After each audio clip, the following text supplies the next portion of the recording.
Hello everybody, it's me Chris at Pram again for our Friday afternoon chat. Today I'm going to talk to you about bag gloves and what you use on your bags and your pads, etc. Years ago people used to buy sort of these thin type bag gloves off us. This is a rival version, and I'll be honest, I used to wear a similar set of I've still got them at home somewhere, about 40 odd years old, a pair of Britannia boxing equipment gloves, like bag mitts. Now this kind of bag mitt doesn't give you much protection, to be fair, and for the last 20 odd years most people have been using either a competition glove or a competition size glove.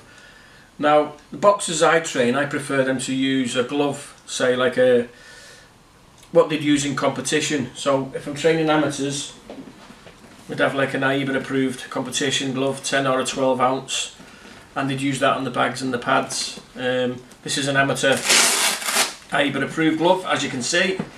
Same as what so they get used to the size and the weight of the glove, and they're using that more than anything else. So that's what the amateur lads would be wearing, hopefully. Or the pros would obviously use one of our pro gloves. Pros, I encourage to wear them because they get used to that level of glove on the bags and the pads. If they haven't got anybody who's going to fasten the laces for them all the time, obviously we have one of these lace to velcro straps. You put your laces through there, wrap it round, and it goes on the glove, so you can do it yourself. But like I say, I prefer everybody to use a 10 or a 12 ounce glove. Now this is what we sell to people that use on the bags and the pads. This is our club glove, as you know. It's a lovely, what we call a hard wearing all round glove. It's not just a bag glove, it's not just a sparring glove, it's an all round training glove. Now some companies, as I've said before, they do use specific gloves for specific jobs. Like again, I'll go back to Rival because they're a good example. This is their great selling RB1 bag glove.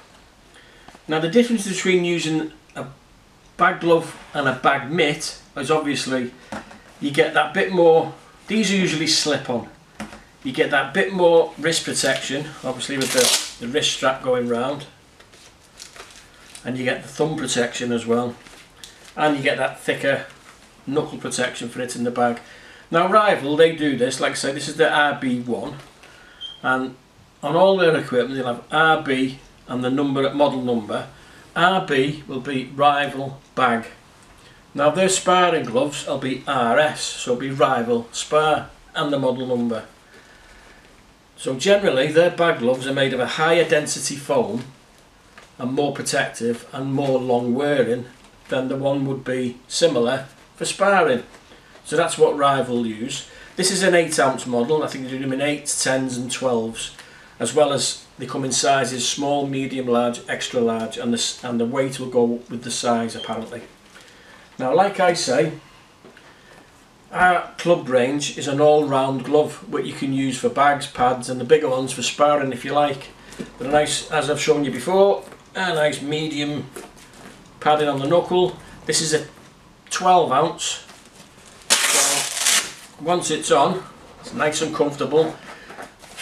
Our gloves have memory foam in the inner layer, so it'll feel nice and snug when you put it on. So if it's tight without a bandage on, you can still put your bandage or your hand wraps on, and you'll still get your hand in there and be nice and snug. So this is what we recommend to everybody for bags and pad work, so you're used to the size, the weight and everything else with it. Now some people have been asking for something a bit more upmarket, so we've been asking them to try this, you know, our pro sparring one, which is thicker. I mean, that's a 10 ounce and that's a 12 ounce, so this is thicker and more protective. Again, this is more of a sparring glove than a bag glove, and as you can see, it's nice and protective on your hands. Now you can still use them on the bags and the pads if that's what you want to do. Again, same size as 10 or 12, unless you're a big fella with big hands, I recommend you probably get a 14. Now, another thing that we do is we have a heavy duty bag glove. That's this one. Now, along the similar lines where these are a standard multi-layer foam, where these have a harder wearing foam for the bag gloves, we've done that with these. And on top of that, as you can see, we've got inside there an extra gel layer. So it's extra hard wearing and extra protective. Again, it's a Velcro strap wrist. Nice and roomy inside. Put it on, and that will protect and last a lot. I would suggest it lasts a lot longer than one of those all-round gloves. This is specifically used for bags and pad work. You should never be sparring in something like this because it's too hard and it can cause your friends damage if you're sparring with. So that's our super bag glove, and why there's different kinds of foam. Obviously, if you have a harder wearing foam, because it's hitting a hard surface all the time, it is going to last longer. That's the idea of it. I'm afraid I'm trying to repeat myself. But the other thing is, if you use the amateur style glove, if you remember, I've told you these are made of injected moulded foam, which is one piece of foam inside. Now this isn't as hard wearing as multi-layer foam, so you're not going to get an awful lot of use out of them. It will break up and blister. So with them having the IEBA or IBA stamp on them to say that they're approved for competition, they're not cheap. You're looking around £80 a pair minimum for something like this. Adidas, Sting, Wessing and a few other companies obviously have the IEBA approval. They're all made the same way. In fact, 9 times out of 10 they're made in the same area, same factories, same industrial estate. So there's very little variation. Some are a bit thicker on the knuckle than others. I think these greener ones are the most bulbous, to be fair, but they don't last an awful long time on bags and pad work. So choose carefully when you're choosing a bag glove. The thing with the rival ones, they're even more expensive than those. I think these retail about £105, £110. Made in China, synthetic leather. So,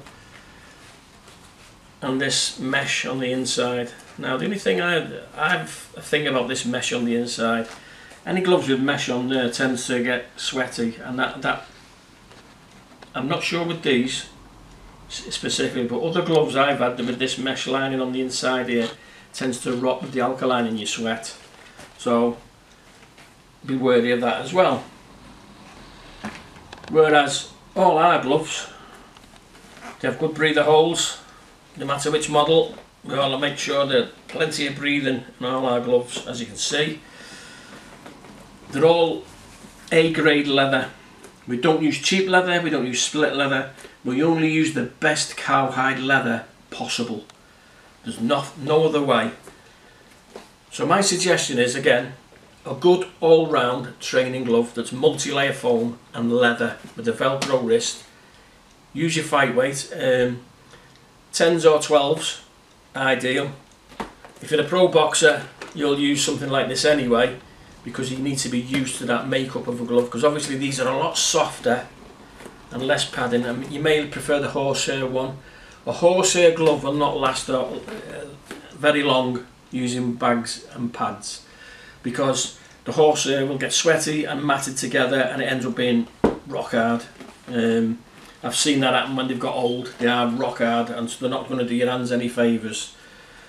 But obviously, depending on what weight you box at, you'll use an 8 or a 10 ounce glove. So you use the applicable size, so you're used to that size and weight. Now, as everybody notices from our advertisements lately, these are now classed as one of the best professional boxing gloves in the world, and the FF 8s and 10s I think are a very good bag glove. Some of our top pros here in Merseyside have been using these for one pair for over a year on bags and pads of the foam model. So I can actually say that is a good job, it's a good bag glove. So I'm thinking of making this glove maybe a 10 ounce but with a Velcro strap for a pro bag glove. Let me know what you think, whether it's a good idea. Any ideas on the colours we can do? Do we do the same colours as the colour schemes we sell and the lace-up version for fights? So I think this and a 10 ounce will be an excellent bag glove. Now, going back to these, this is again his personal preference. This is a softer glove than this one, bit more thick, extra protection. Like I said to you before, these are a training glove.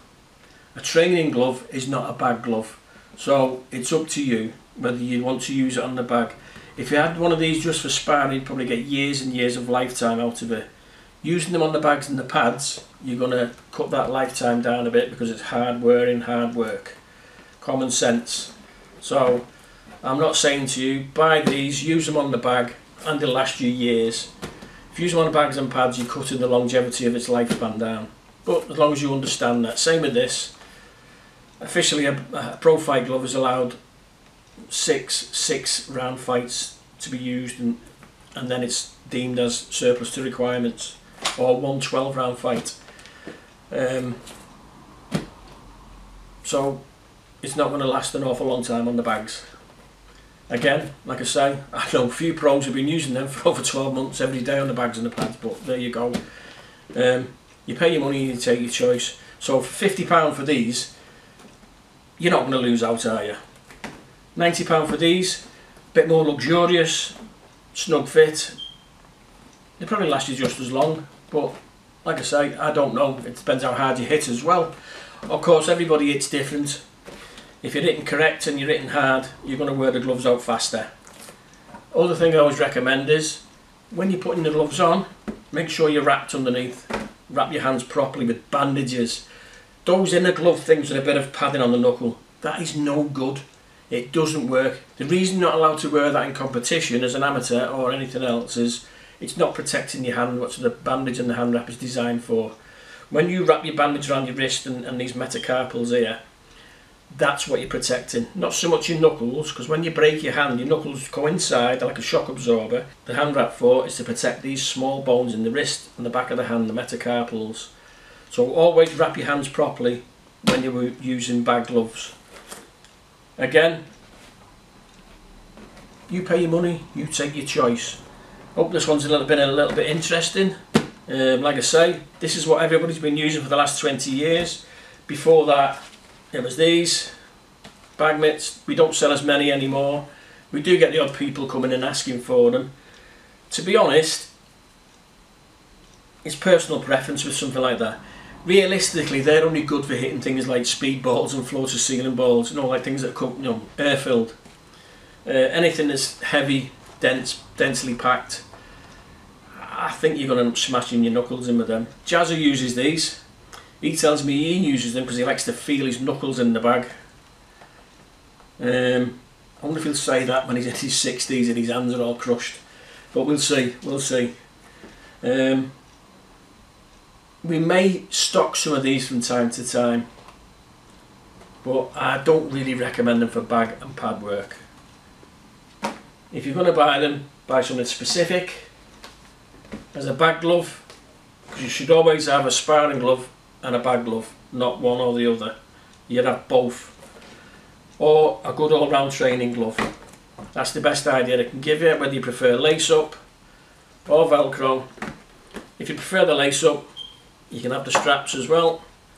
Hope you've liked this one. Please link to us, share, subscribe, ring the bell, do all the things you do.